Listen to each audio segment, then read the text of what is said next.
Oh, hi, I'm Ezra Levant. It's June 14th, and this is Battleground.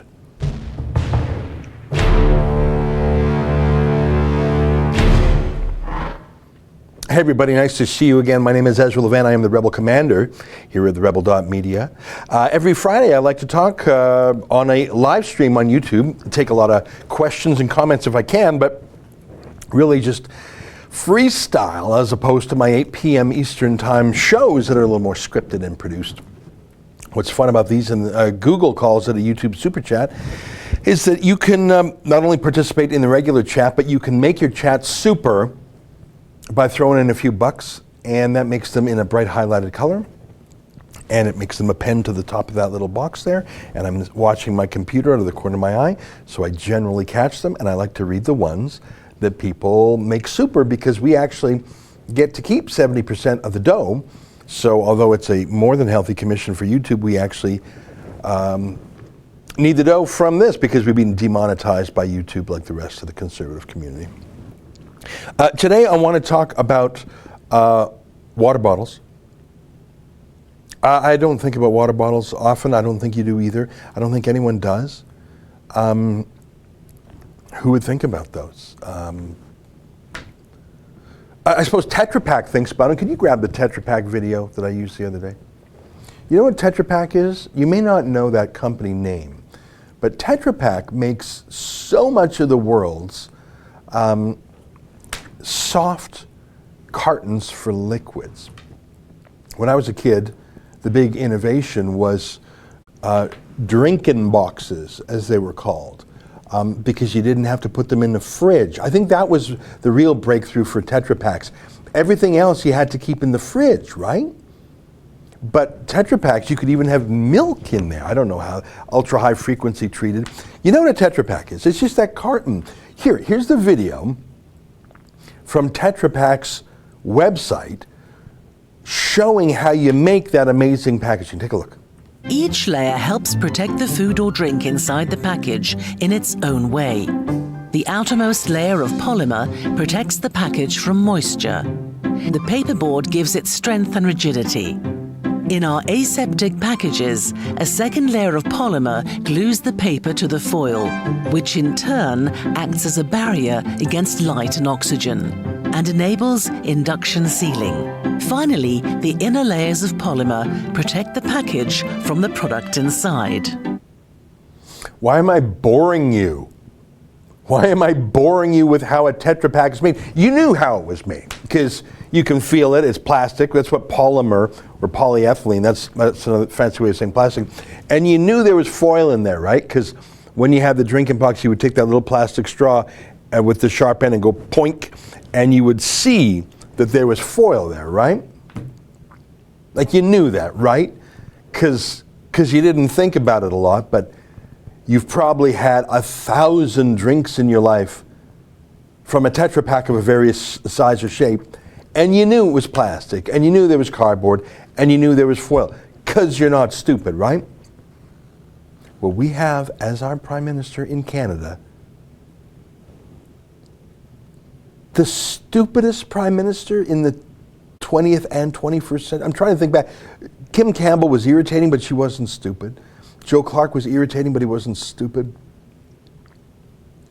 I cannot name a stupider Prime Minister that we have ever had. I mean, Chrétien, he played dumb, but he was like Columbo that way. He was sort of, he was aw shucks, he was like Ralph Kleiner, Mike Harris. He played aw shucksy, but he was clever. Paul Martin was never as smart as advertised. Can you name for me a Prime Minister as stupid as this guy answering the question because he was announcing he was going to ban plastic? What have you personally done to use less plastic in your life? And here's what he said. What do you and your family do to cut back on plastics? We have recently switched to drinking water bottles out of water out of when we have water bottles out of a plastic, away from plastic towards paper, like drink box water bottles sort of things. Paper drinks box water bottle type of thing. I think I just lost 5 IQ points there. And people, I cannot afford to lose 5 IQ points. I think like in that, I think we're just all dumber the more we listen to this guy. A paper drink box, water bottle type of thing. You know, there's sort of a rhythm there. Water bottles out of a plastic, away from water, paper, plastic, drink box, water bottle. There's just sort of a rhyme there. Paper drink box, water bottle type of thing. Am I the only one? Is it because I'm a dad? Am I the only one that hears paper drink box, water bottle type of thing? There's sort of a rhythm and a rhyme there. Am I the only one that thinks of Dr. Seuss and this clip? Oh, roll the clip, my friend. Roll the Dr. Seuss clip that I sent. When Tweedle Beetles fight, it's called a Tweedle Beetle battle. And when they battle in a puddle, it's a Tweedle Beetle puddle battle. And when Tweedle Beetles battle with paddles in a puddle, they call it a Tweedle Beetle puddle paddle battle. And when beetles battle beetles in a puddle paddle battle, and the beetle battles puddle is a puddle in a bottle, they call this a Tweedle Beetle bottle puddle paddle battle muddle. And when beetles find these battles in a bottle, and when the bottle's on the poodle and the poodle's eating noodles, they call this a Tweedle Beetle bottle puddle fuddle wuddle duddle. That's what I think when he says a paper drink box, water bottle, Tweedle Beetle battle type of fuddle puddle carton. I think he's at that level. Here, play the clip one more time of Trudeau saying the paper drink box, water bottle, type of bottle, puddle, fiddle, battle, Tweedle Beetle battle, puddle, poodle. Take a look. You and your family do to cut back on plastics? We have recently switched to drinking water bottles out of when we have water bottles out of a plastic, away from plastic towards paper, like drink box water bottles sort of things. Drink box, water bottles type of thing. Water bottle, Tweedle Beetle, paddle, bottle, noodle, foodle, doodle. We know he likes the ganja. We know he likes the herb. We know he likes the weed. We know he likes the Mary Jane. We know he likes to get a little bit high. We know his eyes are red a lot. We know he slurs his word a lot. Can you search for the triple wobble vid, you know, the one we always use? But in the meantime, I want to let you know that wasn't his first wobbly comment in that press conference. You've probably seen the Tweedle Beetle water puddle muddle fuddle part there about 5 times already. But moments earlier, he had troubles just saying the word ban. He kept saying barn.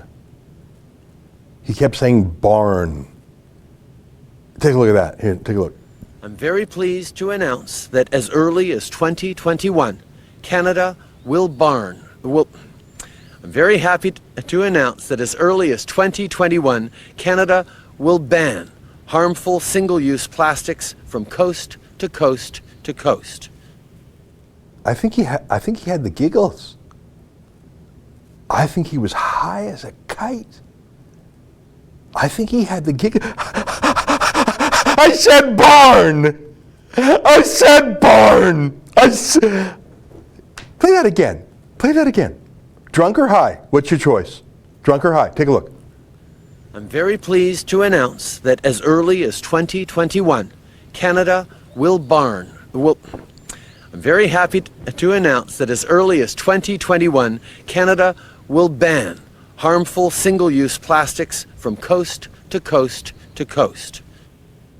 And then he went in the Tweedle Beetle fuddle bottle water puddle bottle.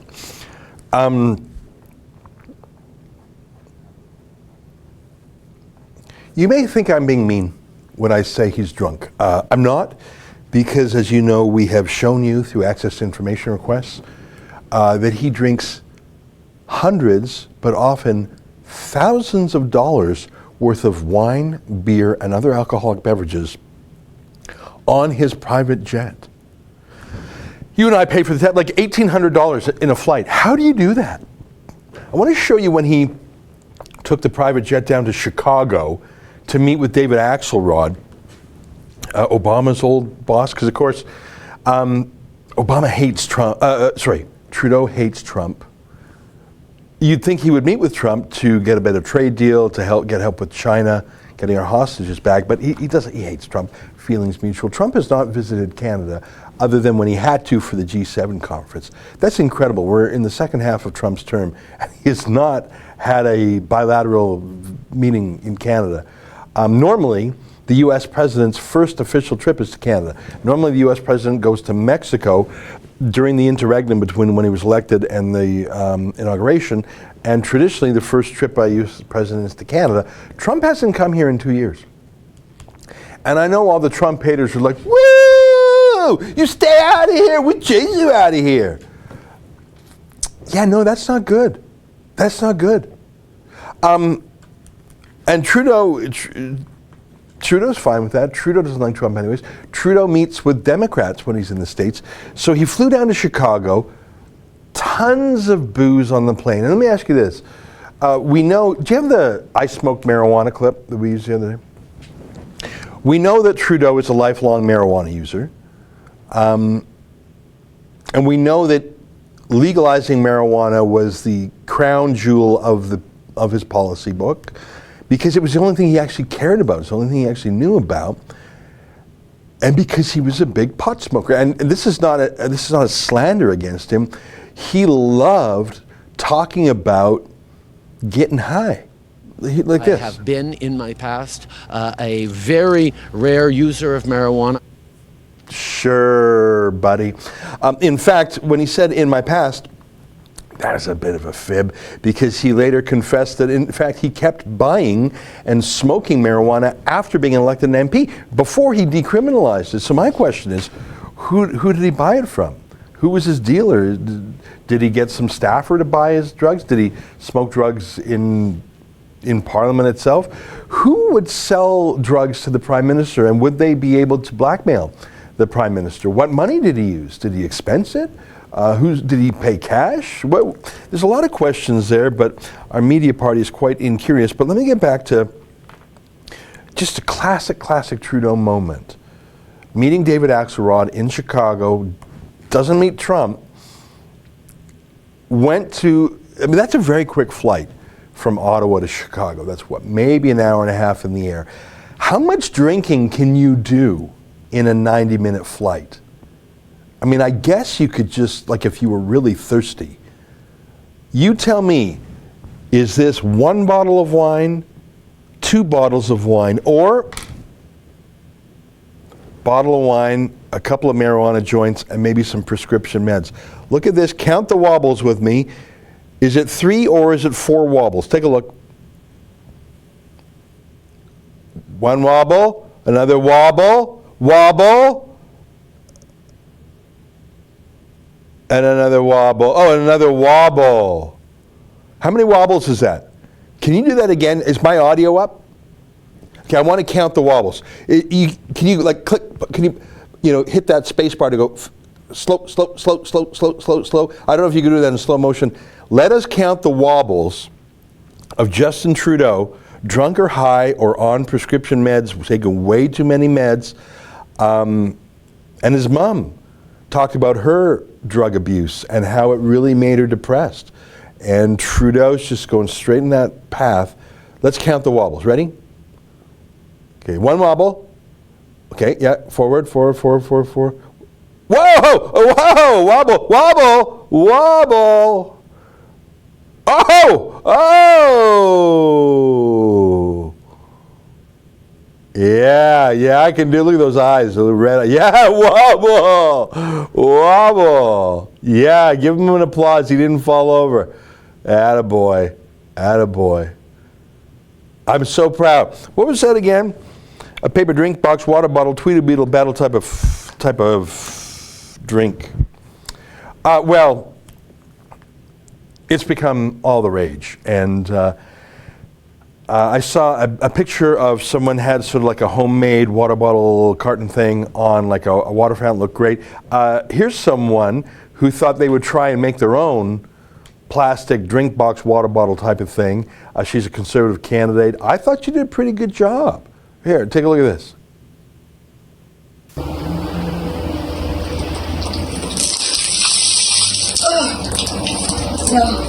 doesn't work.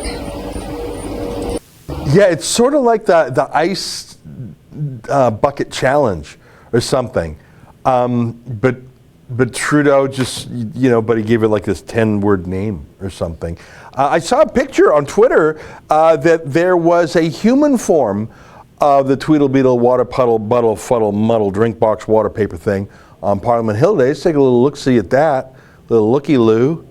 Take a little peep at that. Drink box, water bottle sort of thing.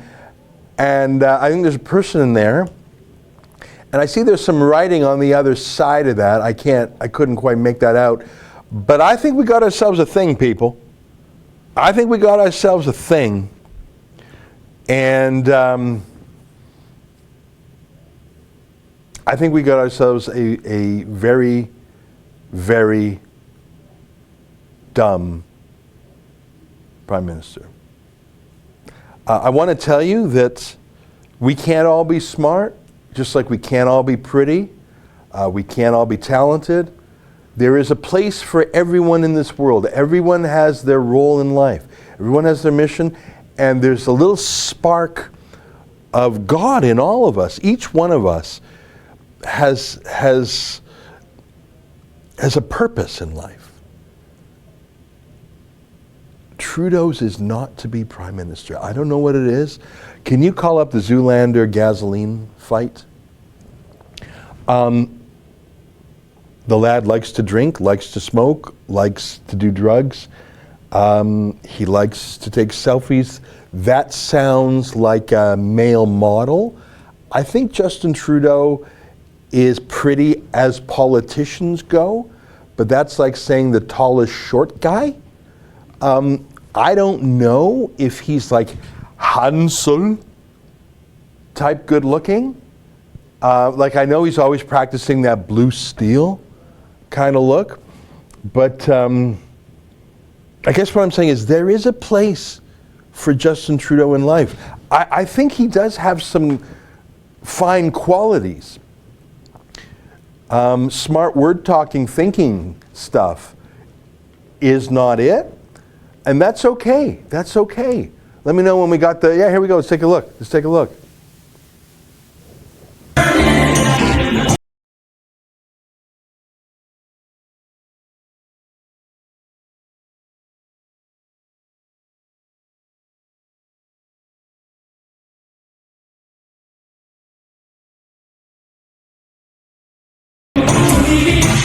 Yeah, it's a clip from Zoolander.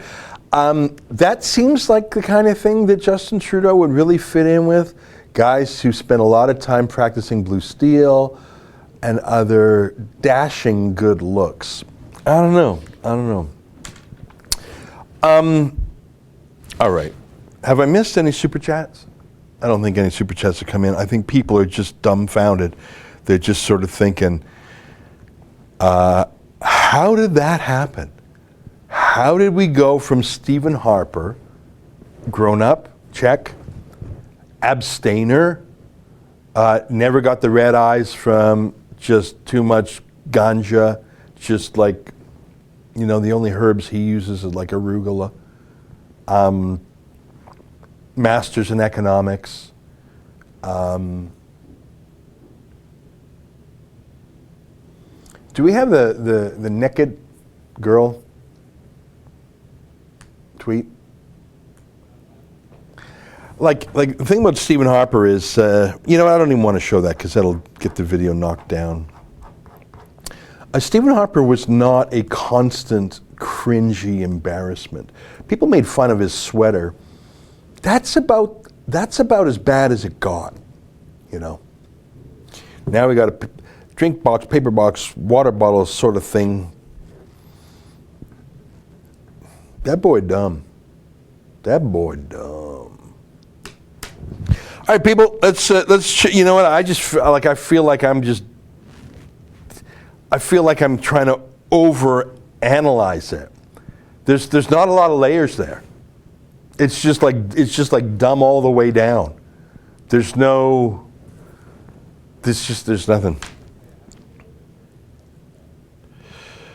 Yeah, go ahead with that.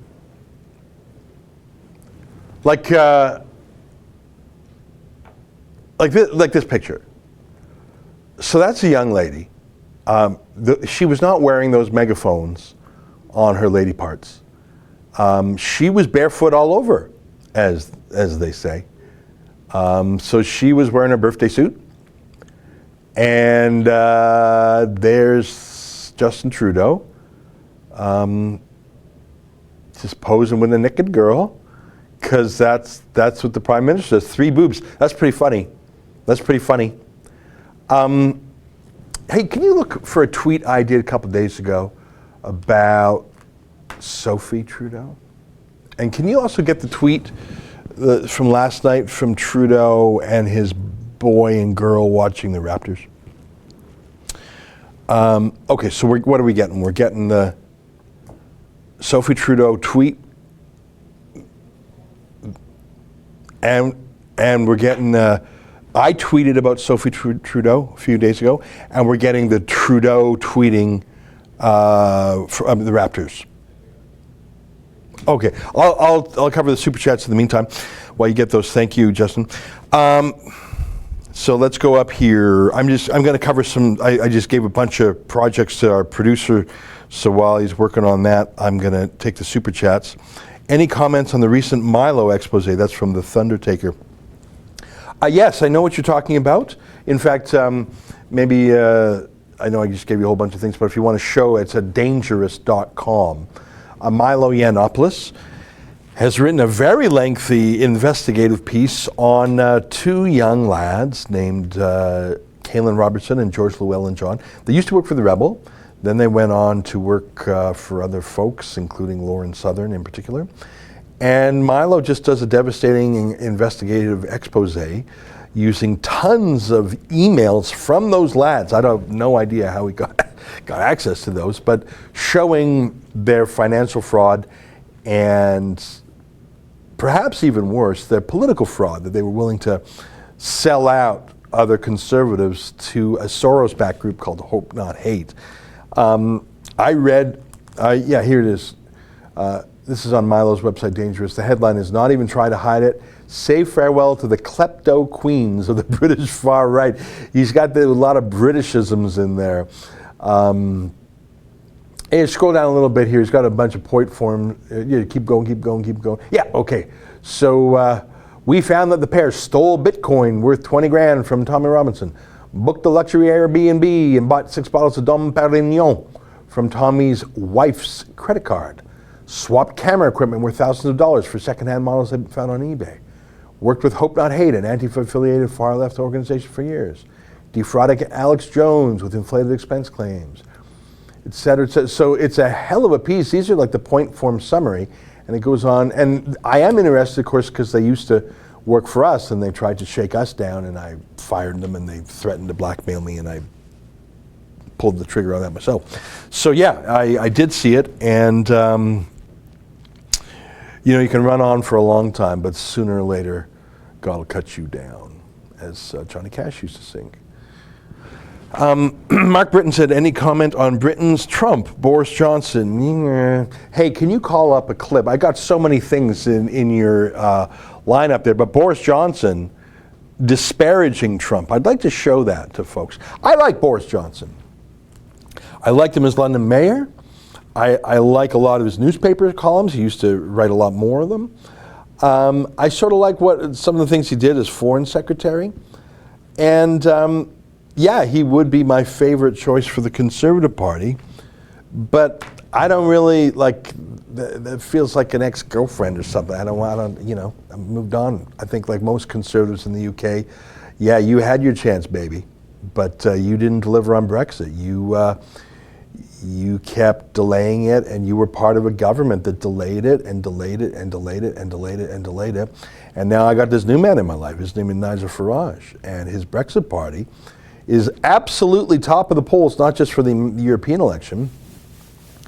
Here's I'm not going to hang everyone who said a mean thing about Trump, but I think it goes to courage and it goes to independence of thought. Here's Boris Johnson on Donald Trump.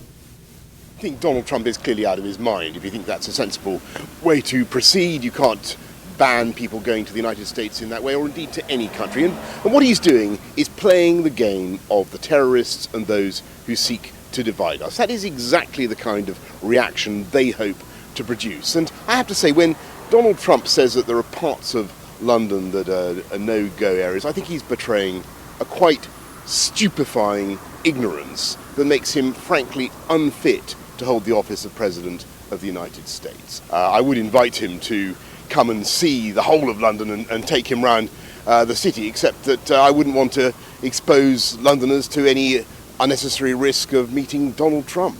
Do you think he shouldn't be allowed in the country? Well, I think it's a free country and you can't stop people unless he's guilty of some criminal offence. I don't know quite how you'd stop him coming to this country. If he wanted to come to this city, we would make every effort to show him the city and show him that he's talking complete nonsense. Yeah, so when you call him Britain's Trump, maybe. He's been a bit of a coward these last 3 years on Brexit, though, hasn't he? Because he wouldn't step away from Theresa May, did he? And you just heard him. What did he call Trump? He called Trump about 5 different names there. Now listen, a lot of people have come around to Trump. Some of them have grown to like him. Others just realize, yikes, he's the boss now. I better bend the knee a little bit. But yeah, no, I'm more of a Nigel Farage guy. I'm more of a Brexit Party guy. I say throw them out, throw out the bums. And by the bums, I mean Labour and the Conservatives. In fact, I think in the latest poll I saw, you got Nigel in first place with his Brexit Party. You got the Liberal Dems in second. You got Labour, then you got Conservatives in fourth place. Who wants to be part of a fringe party like Boris Johnson's? So that's my thoughts on Boris Johnson. MVP, $6. Have you been keeping up with all the YouTube censorship? Oh, absolutely, and it is of great concern to us because our primary platform is YouTube. And I'm glad some larger folks are fighting back, but I don't see us winning that fight any particular time soon. Okay, now I asked you to get a whole bunch of stuff ready. I can't even remember what I asked you to get. The what, sorry? Oh, the kids. Oh, yeah. Yeah, so you know what? I was talking about the UK for a minute because I was answering some tweets. I want to show you, Justin Trudeau's been tweeting pictures of himself for the Raptors game because, of course, that's the Raptors, the winner of the NBA championships. When you think Raptors, think Justin Trudeau, because when you think anything, think Justin Trudeau. Like I said, he's like Zoolander. He's like Hansel. So here's his tweet from last night with 2 of his kids. Oh, I see there's a plastic container there. Whoopsies! They didn't do a plastic sweep before they took this photo. He had a similar tweet in an earlier game when he was sitting there with one of his kids. Where's the mum? Where's Sophie? Now, did you find my tweet from a few days ago? Because,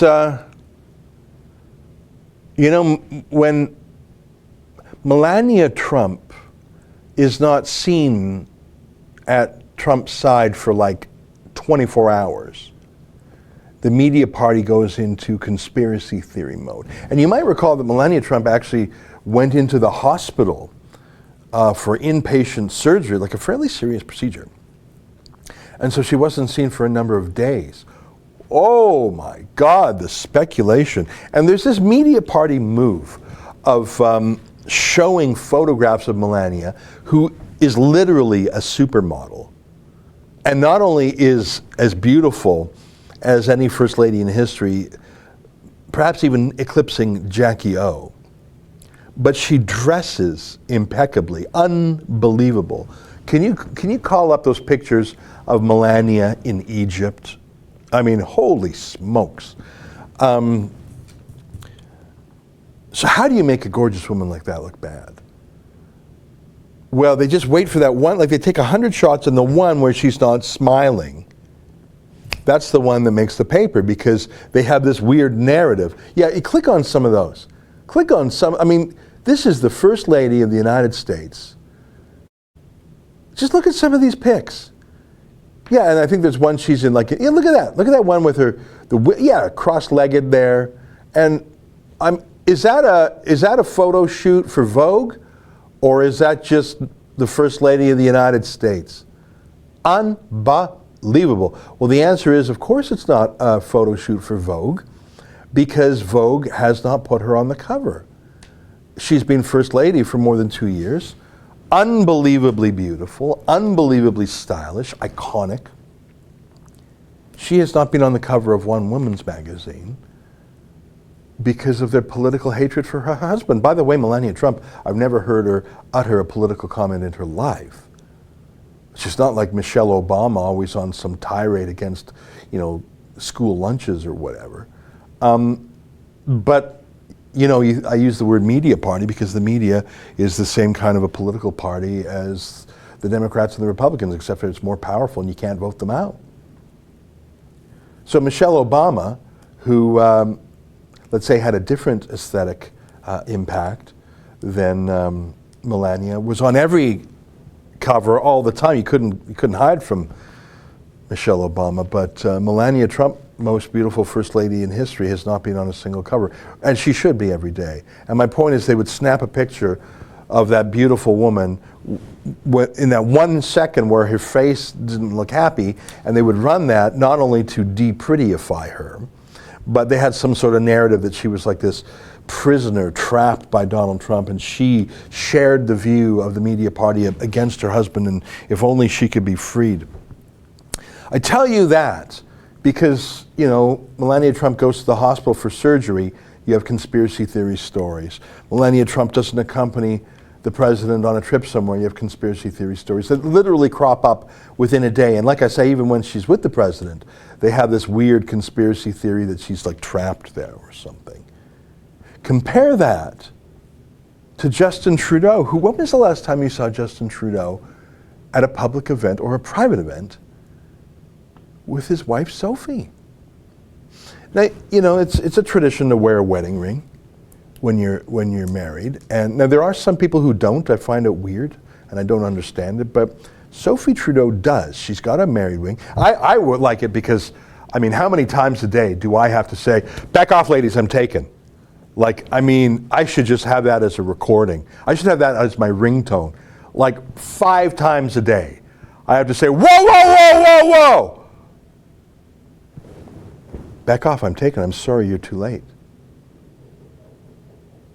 Yeah, I know. I know how you feel. I know how you feel.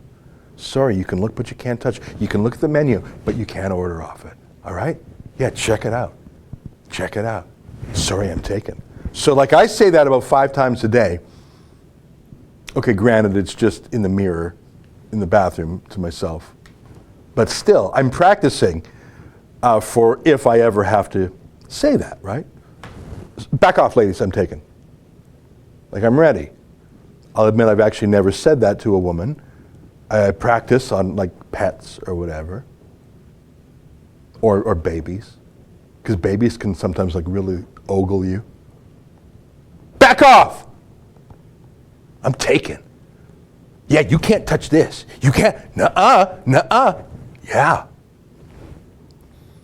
Don't undress me with your eyes. So I know for a fact that Sophie Trudeau has a wedding ring because I've seen it on her.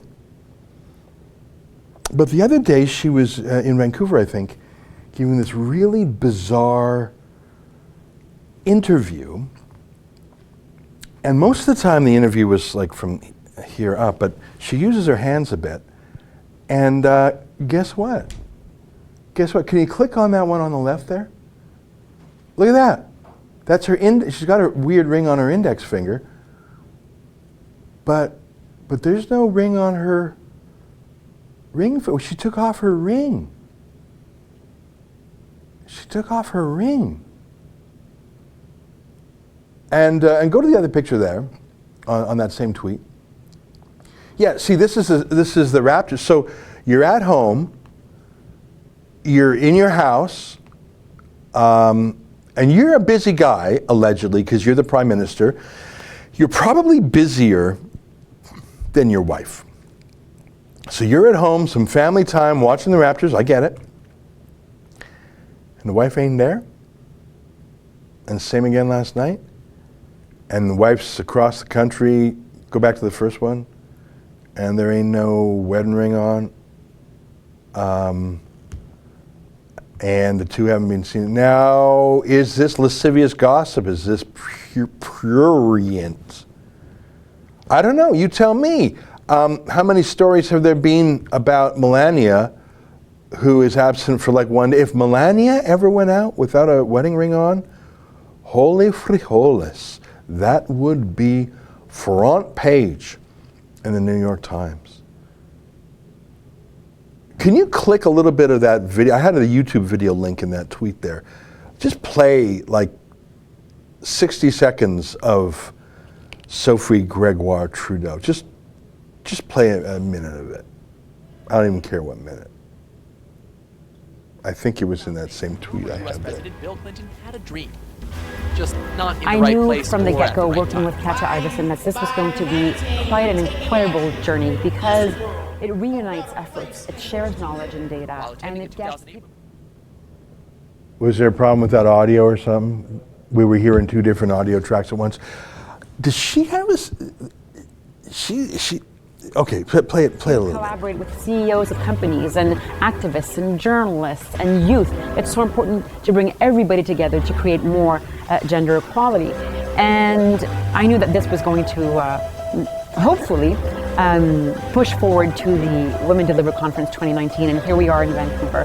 And I couldn't be more proud of all the work that's been accomplished and also all the driving solutions that are going to come out of this, and the knowledge sharing, and the way that we share our stories and build bridges and build networks to be able to continue to communicate all over the planet and be allies to create more justice. And does she have a speech impediment? Could she say her R's and her L's now? I don't know.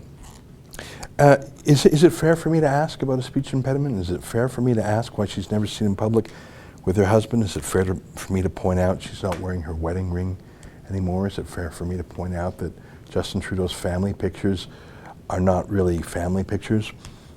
I don't know. You tell me. Was it fair for the CBC, the Globe and Mail, the Toronto Star, Post Media to run 100 stories with baseless rumors about Stephen and Lorraine Harper?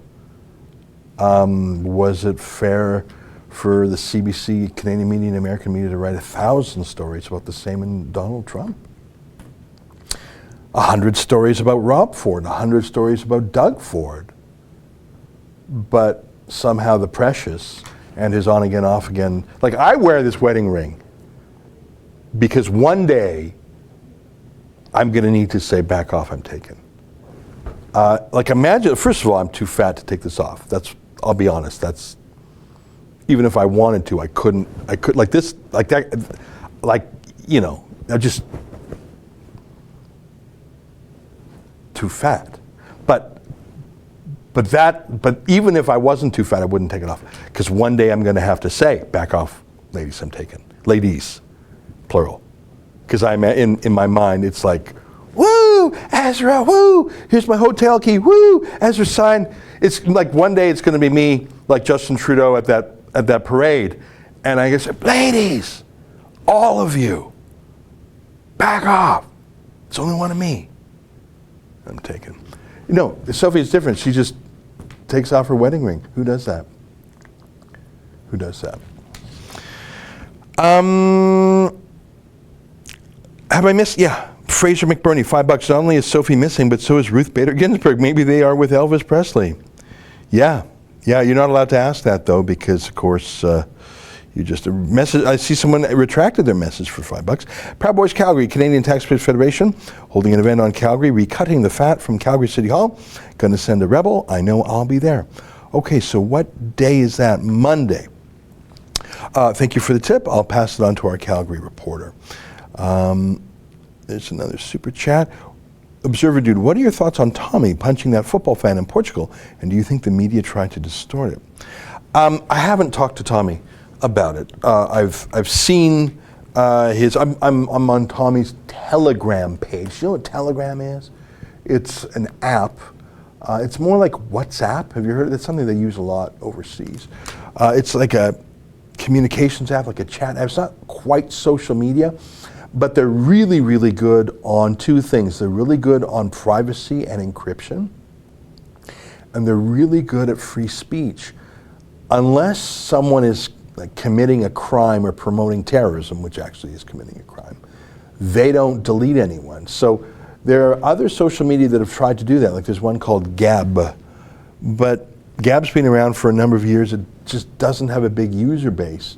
Last I checked, it was under 500,000. Maybe they've grown since then. Whereas Telegram, I think, has hundreds of millions of users. So Tommy's got a Telegram website and a Telegram page. And I think he's got like 45,000 followers there. So that's how I keep in touch with what Tommy's doing when I'm not talking to him on the phone. And so I went there and I saw his explanation. He said that guy was being abusive to him, and so Tommy told his wife to leave, and the guy squared up with him, and Tommy punched him. And listen, I don't think it's good. I think Tommy has a tough go because everyone's looking to take a punch at him, and if Tommy punches first out of self-defense, especially if we don't see the whole clip, it looks bad. But what's he going to do? Take a punch? I don't know. So I don't have any I don't have any more information than you do, and I know how it is. I've been with Tommy. I've driven around the UK with him, and half the people want to come up to him and shake his hand, and a certain percentage of people want to come up to him, hurl abuse at him, or physically assault him. It's a duality. It's love or hate. There's not a lot of middle ground. Chris Semchak contributes $6. Pierre Elliott Trudeau locked Maggie in 24 Sussex before the divorce, like father, like son. I have noticed the similarities between them several times. Can you Google Milwaukee Sentinel Trudeau Margaret? Because it was common knowledge, not common knowledge, it was publicly reported in the most reputable newspapers of the day that Pierre Trudeau beat his wife Margaret. I know you're thinking, Ezra, that can't be true. Stop with the scurrilous rumor. It's not a rumor. Margaret talks about it. At the time, Margaret, I know this sounds really weird, she boasted about it. Margaret Trudeau was beat up by Pierre. She had a black eye, and she told reporters, she said, it was proof that he cared about me.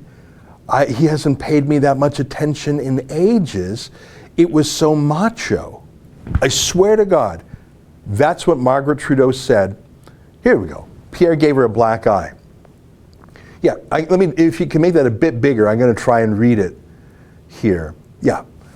Scroll down a little bit. By the end of that first week in New York, she had scroll down a little. Her marriage was nearing its final days, so scroll down a little bit.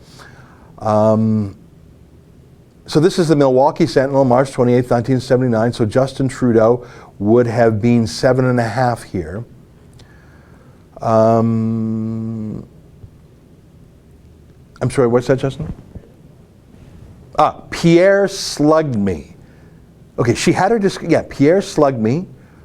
She said the next morning, he's given me a black eye, but things are going to be okay. He doesn't mind my being a photographer. Yeah, let me read the paragraph before that. She had her discussion with Pierre. He thought it was a good idea. She was going to be a photographer. Then excerpts of an interview Margaret had given hit the newsstands in Canada. Pierre hit the roof and then hit Margaret. She loved it. Pierre slugged me, she said the next morning. He's given me a black eye, but things are going to be okay. He doesn't mind my being a photographer. Actually, I was quite pleased. It was the first time in a very long while that I'd been able to get a response from Pierre. He got all his hostility out, and he hasn't shown me so much attention in years. It showed he really loved me, she said contentedly. In a strange way, it's made us closer. I guess I felt this was his way of showing he cared. Pierre must have felt closer to me because that night he was very macho.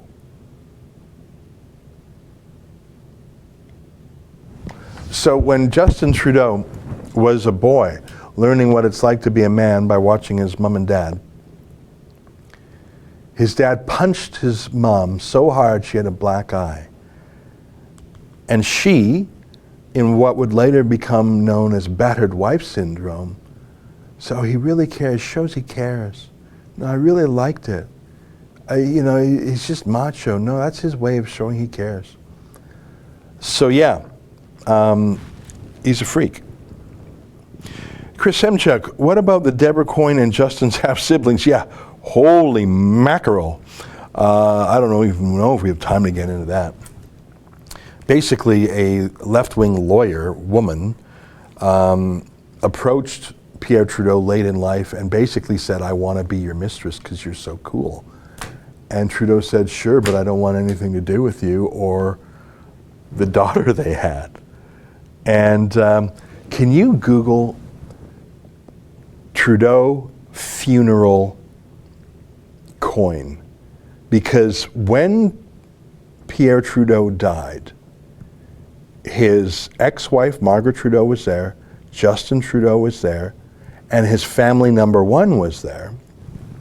But then his mistress and his illegitimate daughter by her were also at the funeral, but they had to walk a few steps behind his real family.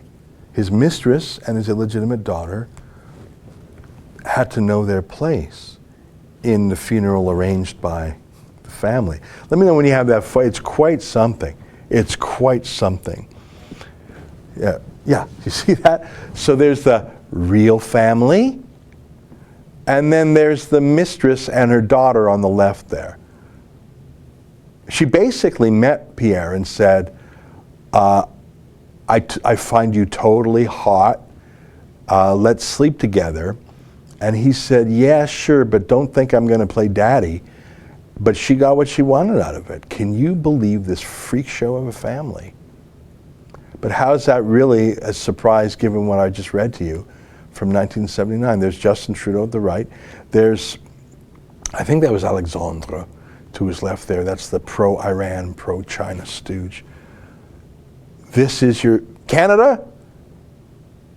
This dysfunctional lot rules over you. How you like them apples? Proud Boys Calgary says Rebel Telegram. Proud Boys Canada Telegram. Yes, we have a.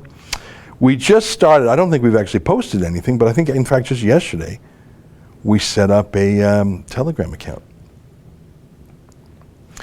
I think I've caught up on.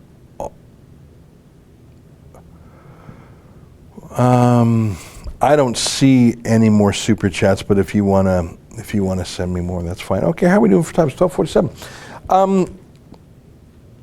You know what? I was talking to some friends the other day about some of our vigorous journalism that we've done. Some of the tough questions we put to Rachel Notley, to Trudeau's cabinet. And I watch the videos, I show the videos to people, and people say, whoa, that's tough. Whoa, those are tough questions. And I said, really? Is it any tougher than how the American media party treats Donald Trump? Is it any tougher than how the Canadian media party treats Doug Ford, Jason Kenney, how they treated Mike Harris, Rob Ford? Oh, I've never seen lower journalism than Rob Ford. The Toronto Star would literally pay people to eavesdrop on Rob Ford, to take cell phone videos. They would pay them cash for that. It's gross. In private, like not in like a sting, in like a public setting, but just like private videos of Rob Ford in a private residence drinking. Like imagine being that guy. That's what the Toronto Star was. So people say, Ezra, why are you talking about Pierre Trudeau punching Margaret Trudeau and giving her a black eye? Because it's in the public interest. Because they're public people, and this is the lesson that Justin Trudeau had as a role model. And we know that he went on to sexually assault Rose Knight, the journalist in Creston, BC. We know that because no one less than the New York Times itself reported. If you rely on the Canadian media party, you're not going to get news like that. That water bottle, paper drink box, water bottle, fiddle faddle biddle battle thing, that wasn't on the CBC. That was the funniest thing Justin Trudeau's ever said in his life. The funniest. And yet the state broadcasters, government comedians, since that was 22 minutes, maybe they're about to do something, but it's been a few days and they haven't. They have not run that. Like Saturday Night Live it's so boring now because all they do are Trump jokes, but they're not jokes. They're just angry stuff with a laugh track. Like I like a good Trump joke. There's a lot of funny Trump jokes out there. Saturday Night Live ain't where to find them. Alec Baldwin's impressions are just him shouting through gritted teeth with a laugh track. In Canada, we don't skewer our politicians. This hour's 22 minutes skewers Donald Trump because they're not allowed to skewer Justin Trudeau.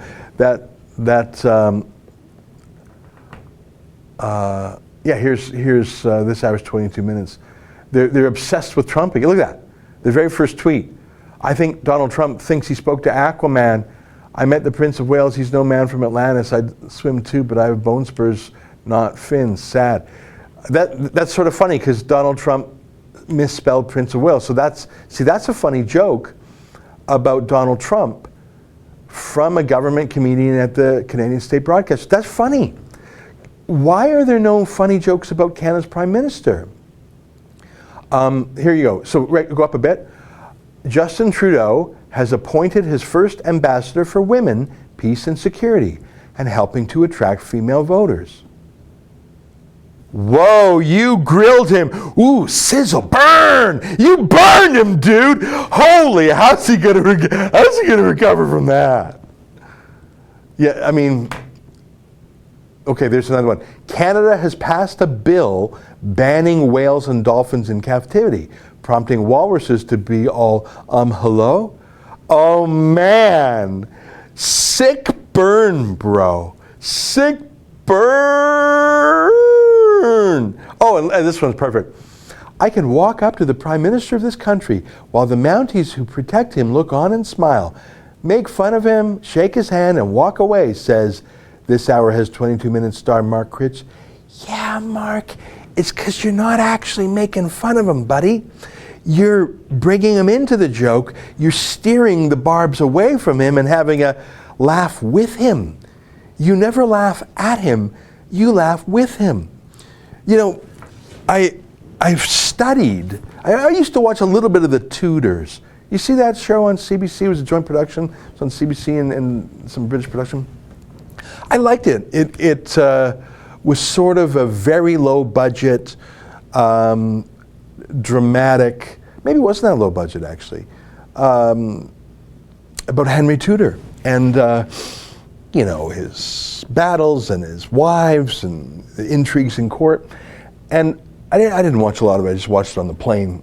And there was a few scenes with the court jester. And I didn't understand it at first, and it caused me to do some poking around and research on my own. The jester, like the court fool, the royal fool, in the Tudors, at least in the episode or two that I saw, was not actually telling jokes. He was mercilessly mocking King Henry. Like, and that's why when I saw it, well, I mean, it just flipped on, I was on a plane or something. And here's this character who was brutally lacing into the king in a way that all the flatterers and courtiers would never do. And I thought, oh, is this some dream sequence or something? No. Can you Google court jester Henry, King Henry? Because he was so famous, this court fool. And I want you to understand the purpose of a court jester or a court fool. It was not for laughs. It was a special immunity.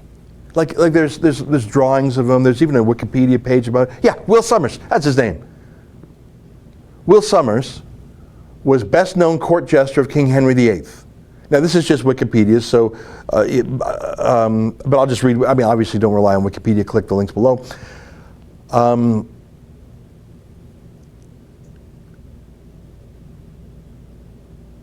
Scroll down a little bit. Scroll down a little bit. Okay, go up a bit. Go up a bit. Yeah, Summers remained in service to the king for the rest of Henry's life. In the king's later years, The jester was also a man of integrity and discretion. Thomas Cromwell appreciated that Somers sometimes drew the king's attention to extravagance and waste within the royal household by means of a joke. And here's the key, here's the most important line. Court jesters were permitted familiarities without regard for deference, and Somers possessed a shrewd wit which he exercised even on Cardinal Wolsey. He did occasionally overstep the boundaries. However, in 1535, the king threatened to kill Somers with his own hand after Sir Nicholas Carew dared him to call Queen Anne ribald, as in that she was sexually indiscreet, and the Princess Elizabeth a bastard. Okay, thanks. So what's my point? He was allowed to look the king in the eye and say, "You idiot, what about this? You moron, what about that?" And he would say, "Ha ha, I'm just the jester, ha ha ha." And that was a special position created with that special immunity. Are you understanding my point? The point of the jester was not to provide an entertainment to the king. The king had countless singers and dancers and troubadours and storytellers and curiosities and magicians filing through for his entertainment all the time. He didn't need a professional joke writer.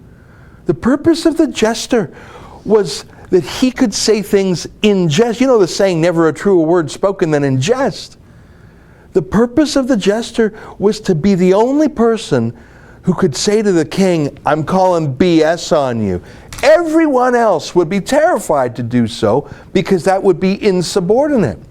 When you had an absolute monarchy where the king has divine right and more or less and can order anything done, you dare not be insubordinate. It's like being in the army.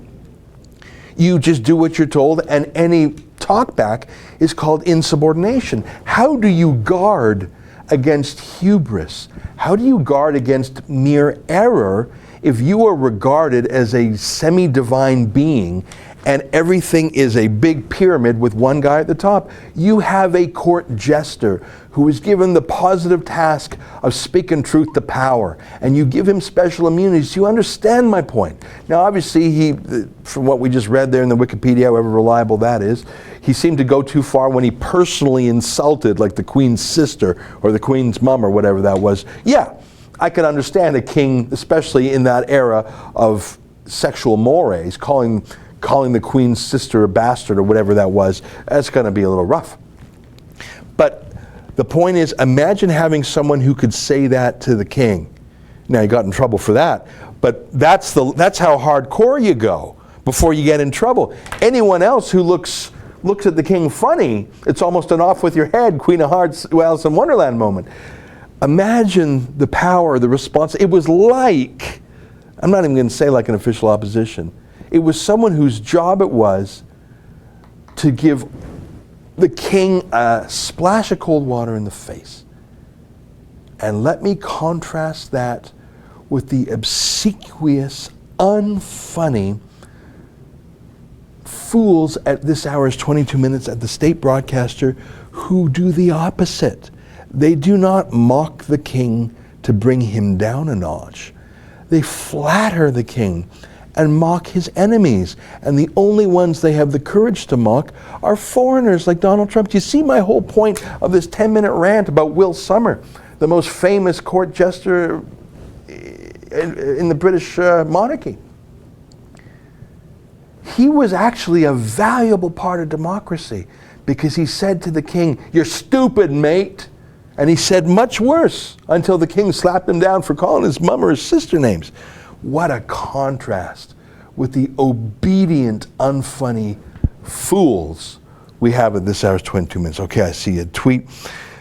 Larry Jackson, please interview Catherine Austin Fitz of Solari report about the difference of public to hidden finance. Okay, I got to tell you, mate, I don't quite understand what you're saying. Charlie CCC, have you covered the Memphis riots yet? No, I have not, and frankly, I was unaware of them. Cloud Strife, fight the Islamization of the West. Well, that is the challenge of our era. The challenge of the previous generations was the Soviet Union, The challenge before that was Nazism. I believe the totalitarianism of our era is Islam. Well, my friends, thank you for watching with me today.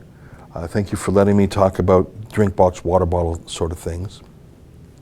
And thank you for letting me talk to you a little bit about Will Summer, the court jester to King Henry VIII. It's the top of the clock, 1 p.m. I'm going to say goodbye now. There's just one super chat I'm going to read. KP, hi Ezra, good stream, also props for using obsequious. Well, thanks very much. On that friendly note, I'm going to say goodbye. Tune in at 8 p.m. tonight if you want to see my normal show. Until next time, on behalf of all of us here at Rebel headquarters to you at home, goodbye, and keep fighting for freedom while you still have it.